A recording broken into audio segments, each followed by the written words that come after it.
Common men voice నినాదం ఈరోజు CPM రాష్ట్ర కమిటీ సమావేశాలు తిరుపతి నగరంలో జరుగుతున్నాయి. ఈ సందర్భంగా ఫ్యాసిజంపై విజయం అనే అంశం మీద బహిరంగ సభ నిర్వహించడం జరిగింది. ఈ సందర్భంగా రాష్ట్ర ఆల్ ఇండియా కార్యదర్శి ఎంఏ బేబీ గారు ఈ సమావేశంలో ప్రధాన వక్తగా మాట్లాడినారు. ఆంగ్లంలో మాట్లాడటం వల్ల చాలామందికి అర్థం కాలేదు. వి నాగరాజు గారు ట్రాన్స్లేట్ చేశారు. అయితే ఇంగ్లీష్ వర్షన్ అర్థమయ్యే వాళ్ళందరూ కూడా మొదటగా వీక్షించండి. ఆ తర్వాత నాగరాజు తెలుగులో మాట్లాడిన విషయాన్ని కూడా మీ ముందు ఉంచుతాను. మీ కామన్ మ్యాన్. జిల్లా వివిధ ప్రాంతాల నుంచి చేసిన సోదరులు అందరికీ నమస్కారం. ఈరోజు చాలా క్లిష్ట పరిస్థితుల్లో దేశం ఉంది. ఒక అల్లకల్లోలైన పరిస్థితి నెలకొని ఉంది. ఈ పరిస్థితుల్లో ఈ యొక్క సభ మొత్తం మనం ఏ ఉద్దేశంతో జరుపుతున్నామో మీరందరూ కూడా అర్థం చేసుకోవాలి. ఫ్యాసిజం మీద ప్రపంచంలో ఎర్ర సేనలు విజయం సాధించి ఆ విజయాన్ని పురస్కరించుకొని ఈ సభ జరుగుతూ ఉంది. కాబట్టి దీనికి అంతటి ప్రాధాన్యత ఉన్నది. అదే రకమైన ఫ్యాసిజం యొక్క లక్షణాలతో ఇక్కడ పాలకులు నయా ఫ్యాసిస్టు ధోరణితో సాగుతున్న పరిస్థితి కూడా మనం చూస్తున్నాం. ఈ పరిస్థితిలో ఉగ్రవాదం పెట్టలేకపోయి మన దేశంలో ఉన్న సాధారణ ప్రజల మీద చేసిన దాడిని కూడా మనం చూసాం. ఇవన్నీ పరిస్థితిని మనం అర్థం చేసుకోవడానికి ఇక్కడ సిపిఎం పార్టీ రాష్ట్ర కమిటీ సమావేశాలు జరుగుతున్న నేపథ్యంలో ఈ సభ ఏర్పాటు చేయడం జరిగింది. ఈ సభలో ఈ యొక్క రాష్ట్ర కమిటీ సమావేశాల సందర్భంగా రాబోయే 3 సంవత్సరాల్లో ఉద్యమాన్ని బలోపేతం చేయడం కోసం, ప్రజా సమస్యలు పరిష్కరించడం కోసం ఈ సమావేశాల్లో నిర్ణయాలు చేయబోతున్నాం. ఆ నిర్ణయాలకి ప్రజలందరూ కూడా మద్దతు ఇచ్చి రాబోయే కాలంలో ఎర్ర జెండాని ముందుకు తీసుకెళ్ళడానికి సహకరించాలని చెప్పేసి నేను విజ్ఞప్తి చేస్తున్నాను. మొట్టమొదటిగా మన అఖిల భారత కార్యదర్శి కామ్రేడ్ ఎంఏ బేబీ గారు మాట్లాడవలసిందిగా కోరుతున్నాను. I request comrade MA baby to speak. As I am unable to speak in your very beautiful language Telugu, kindly permit me to speak few words in English. And Comrade Raghavulu and other comrades would be speaking to you at length in Telugu itself.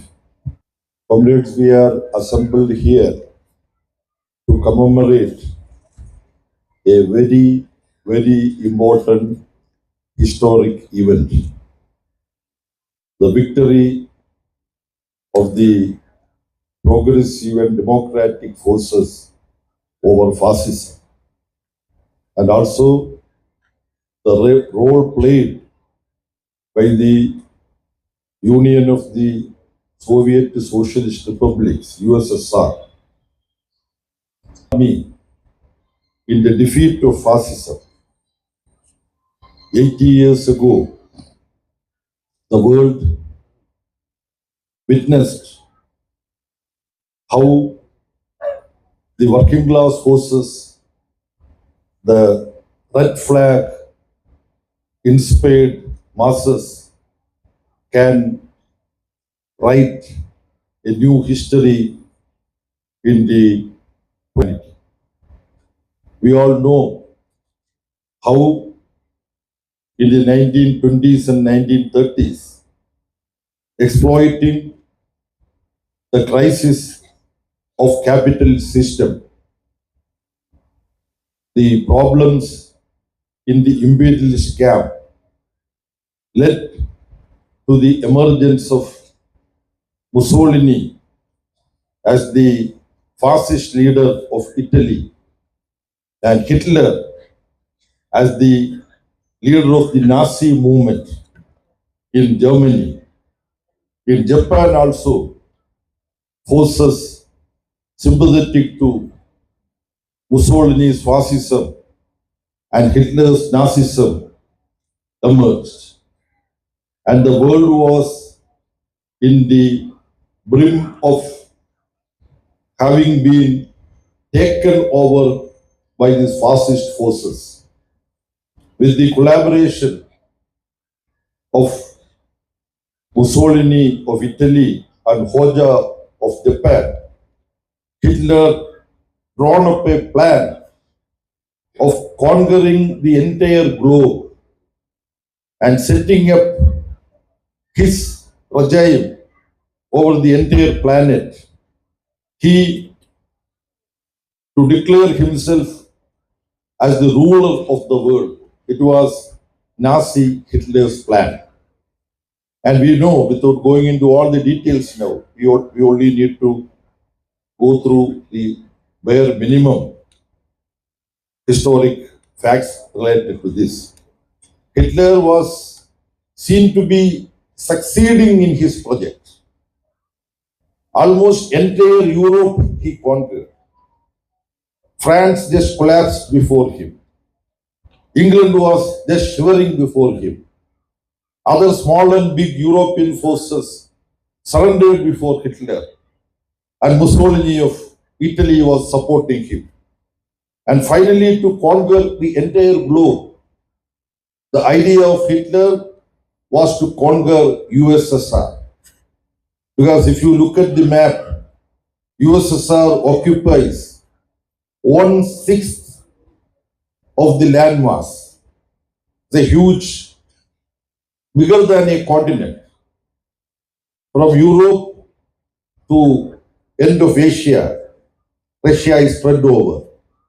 So if Hitler had conquered Russia also, like he conquered entire Europe, France and so on, he would have naturally become, rest of the world would have just collapsed within few months before him.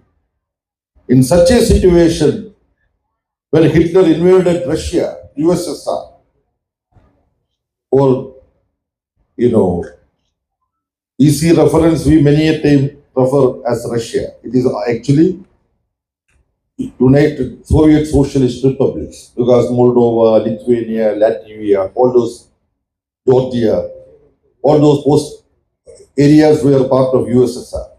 When he started attacking USSR and he was able to conquer the western part of USSR, he reached very near to Moscow. But the revolutionary Red Guards of USSR, and Comrade Stalin was the leader. There are many ways of describing Stalin. We also admit that there were certain mistakes also committed by Stalin. But when you compare with his great contributions, Stalin was the leader of the Red Army, USSR, when Hitler was trying to conquer the world. As part of that, he was planning to conquer USSR. The biggest warfare in the history of any wars, it was the Battle of Stalingrad, which started in 1942 and continued up to 1943. And Hitler tasted defeat for the first time in Stalingrad. Those who write the history of Second World War and history of how Hitler was finally defeated, the Battle of Stalingrad was a very important aspect. When you go to Paris, there is a metro station named Stalingrad. I think it still continues like that. It is the thanksgiving of French people that they named a very important metro station in Paris, in France, as Stalingrad. So, the Red Army played the most glorious, valiant role in the defeat of fascism. Actually, the Politburo, under the leadership of Stalin, they have decided that on 1st of May 1945, the victory over Hitler, Nazism, should be completed, and over German parliament, red flags should be hoisted by Red Army. That was the decision given by Stalin. But comrades could fulfill that only on 2nd May because of a variety of reasons in the battle. So it's a glorious moment for communists the world over to celebrate this victory over fascism, in which the contribution of USSR, the contribution of Communist Party, the Red Flag, the Red Army was very, very important. That cannot be erased from the history of the world. Comrades, when we try to recall the memories of the fight against fascism, the sacrifices made by the comrades of USSR, the sacrifices of the Red Army, it cannot be forgotten. I don't want to take much of your time explaining all that. See, if you just look at the numbers, 2.6 crore people, soldiers and civilians, citizens of USSR had to get martyred in this struggle. In the fight for the liberation of the world from the clutches of fascism and Nazism, 2.6 crore people, comrades of USSR, had to suffer. They had to sacrifice their life. In this, 1.1 crore soldiers of Red Army had to sacrifice their life. I was just thinking about it. The Red Guards, comrades of the Red Army who had to become martyrs in this struggle from USSR, their number 1 crore 10 lakh means it is equal to the population of Cuba. The Cuban population is 1 crore 10 lakh. It's like a country of over a crore population being wiped out. But they don't just kill. They were fighting and they fought and they conquered the attacking Nazi soldiers, and in the struggle, in the fight for victory, they sacrificed their life. Now there are some historians trying to undermine the contribution of USSR in the victory over fascism. They say, of course, when you look at the history, in the fight against Mussolini, Hitler and Hojo of Japan, mostly these three countries were spearheading the fascist forces. In the fight against them, the triumvirate, three forces mostly, they have supporters. Russia was not alone. The then imperialist force, Britain, it was there against in the fight against fascism, but how far they contributed, that's a different matter. They were there. The emerging imperialist force, America, it was also there. But when you look at these wars, you know, America was never a battlefield. Even when America participated in certain wars, of course, they had expansionist war, like what they did in Vietnam and various other places. I don't want to go into that. I will be branching out to other areas. But in Second World War, Britain, France, and United States of America, they were along with Russia, along with USSR, against Nazism and fascism. That is true. But in accurate assessment, what is the statistics?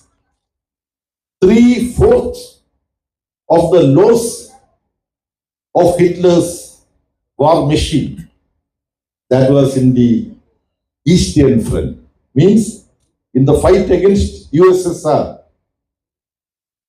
under the retaliation of USSR, 3/4 of Hitler's forces perished. So in suffering, the Red Army and USSR was in the forefront. So they contributed in the struggle for the victory against fascism. In dealing with enemy forces, the maximum suffering to Nazi Germany's war machine was inflicted by Red Army. That is why when you count the losses of Hitler, 3/4 of the losses, military losses of Hitler, was due to the retaliation by the Red Army. This also we should remember at this moment. Comrades, when we celebrate with pride the contribution made by the communists all over the world in general and the communists of USSR under the Communist Party and the red flag in the victory over fascism. We today in different parts of the globe find that neo-fascist forces are emerging in different forms. I don't want to take this time to speak to you in detail about the emergence of neo-fascism.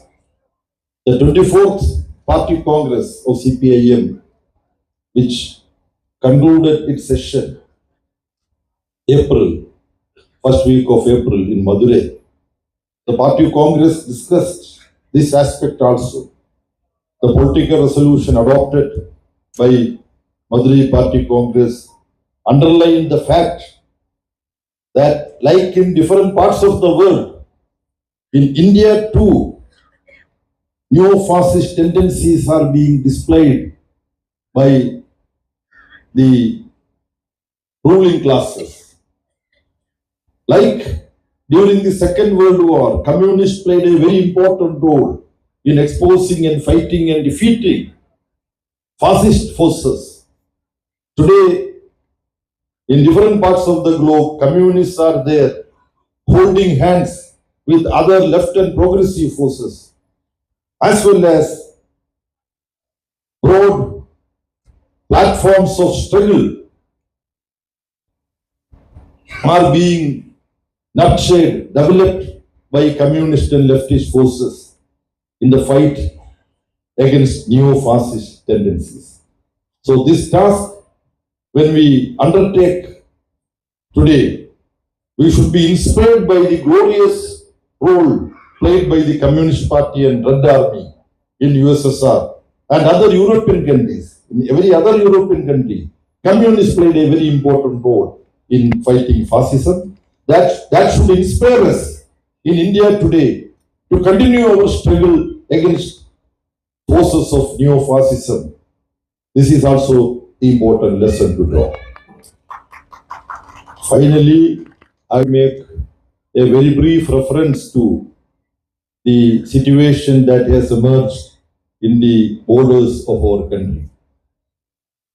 Today, papers have reported about the Indian armed forces having targeted certain places in our border, across the border, in Pakistan occupied Kashmir, as well as some areas of Pakistan, where terrorists are being trained. And we know on 22nd April, extremist terrorists, 26 innocent people have been murdered point blank. And while murdering these people, innocent people, they were exhibiting their communal terrorist and fundamentalist ideas. They were identifying people by religion. So, there are forces in different parts of the globe, including India, who are trying to create division among masses, people, on the basis of religion. So these terrorists were also very consciously trying to do something to create religion-based division among people. And let us make it abundantly clear from the platform of this Red Flag Party that terrorism has no religion. It's a very important thing. Some people try to attribute religion and terrorism. But world over, in the name of every religion, terrorism is being practiced. But religion doesn't have anything to do with terrorism. So those who want to engage in terrorist activities, they will have their own justification. So this year happened on 22nd April. And the training, the army, the motivation, everything for these terrorists are meant to be, understood to be done from across the border.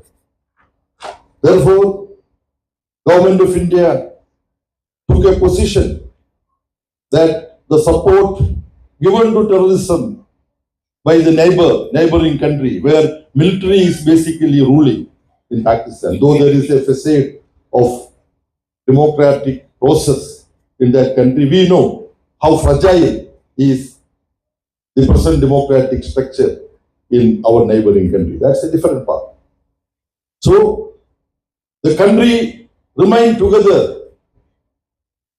Every political party said that in unequivocal terms we condemn the terrorist act and also the support being given from across the border in training and arming these terrorist forces, we condemn. They were not speaking in different tone. And Pakistan was expected to react to this. They should have stated that we will not support terrorists and we will do all that necessary to send back the terrorists who have committed this heinous murder. We know that Indian forces could not locate the terrorists who committed this dastardly murder. That means they have escaped either to Pakistan occupied Kashmir or to Pakistan. So, Government of India today, they had a all-party meeting after the incident, after the action that Indian military has taken. What they have explained in the meeting where representing CPIM, our Rajya Sabha leader, Comrade John Brittas, also participated in the discussion. So Government of India in this all-party meeting explained that the military action was very measured, calculated, measured, and non-escalatory.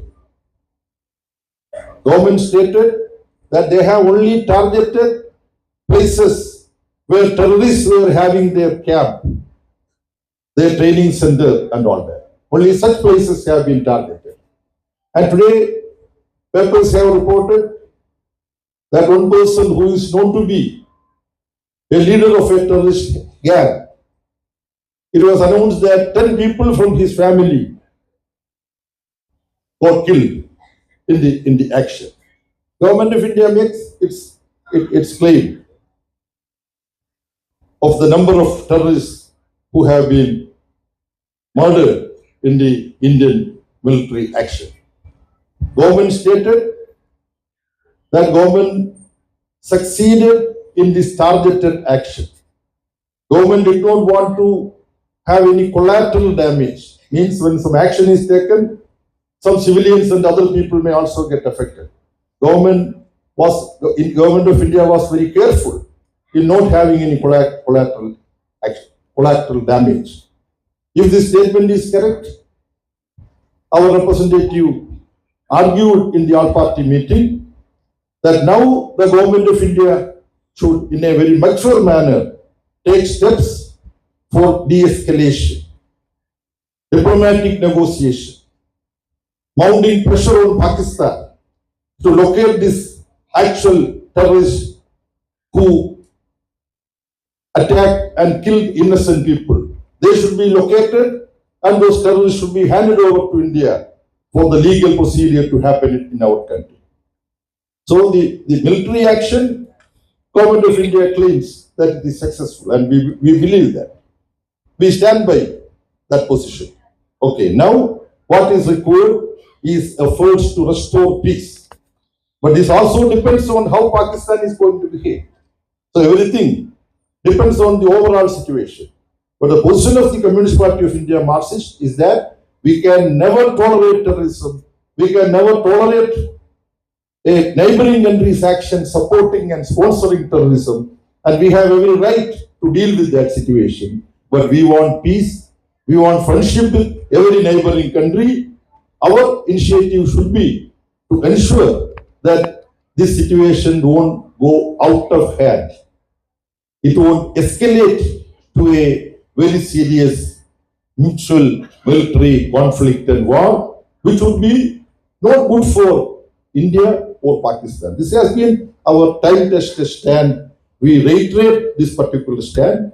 Along with this, there are efforts in our country to misuse this development in Pahalgam to spread hatred against some sections in our society, to spread hatred against minority sections in our society.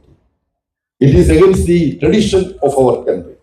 So we, in the all-party meeting, also appeal to the government that government of India should take all suitable steps, all necessary steps to ensure that certain medias, television, print media, social media, lot of hate speech, spreading hatred against other communities, especially minority communities. This is happening, unfortunately, in our society. People of Kashmir send a great message. We should remember now. I happened to meet the house of a victim from Kerala, Ramachandran in Ernakulam. He was one of the people, one of these 26 who was murdered. I met the family of Ramachandran. Ramachandran's daughter Aditi is a young woman with two 8-year-old twins. Aditi. She symbolizes the real spirit of our country, of communal amity and unity. She said that she lost her father and she was witness to her father being shot dead. Then she said, even though I lost my father in Kashmir, now I got two new elder brothers in Kashmir, Musafir and Samir. These two workers, they are laborers, they are taxi drivers. They took care of me as their little sister. My father's body was moved to the hospital by them. My mother, Sheila, she was also there. She was waiting away. Herself, her two children, Dhruvat and I think the name of the Kamboji is the name of a raga. I remember. 8-year-old boys. They were taken care of by Musafir and Samir. So she said, they were not known to me before. But I lost my father in Jammu and Kashmir.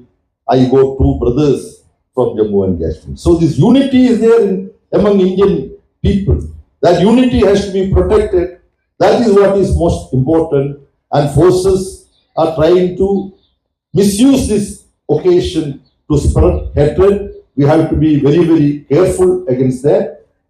Our 24th Party Congress decisions, part of that is to fight for unity of the people. Fight for the rights of different sections of people. Rights of the workers, peasants, youth, women, rural poor, urban poor, Dalits, scheduled caste, scheduled tribe sections, marginalized people. We have to organize them and we have to build unity among them. Only if we are able to fight unitedly, the rights of the people can be achieved. So there is an explosive situation in our border. Our party, unlike many other political parties, take a distinct position in such situation. The entire political spectrum of India is together in the fight against terrorism and those who support terrorism. At the same time, we have to preserve the unity of the people of our country. In that, the Red Flag Party will continue to make its contribution in the coming days also. Like 80 years ago, to defeat fascism, comrades holding red flag throughout the world united, and the comrades of Russia, the Red Army, contributed the maximum in the defeat of Hitler's and Mussolini's fascist army. We should remember that, and remembering that, we should be able to discharge our responsibility in the context of Indian political situation in a different manner. We have to fight against fascistic forces, for which we have to develop the broadest unity. At the same time, we have to ensure that the independent strength of the CPIM and left forces is also being strengthened in the coming days. For that, let us work together. With these few words, I conclude. Thank you very much.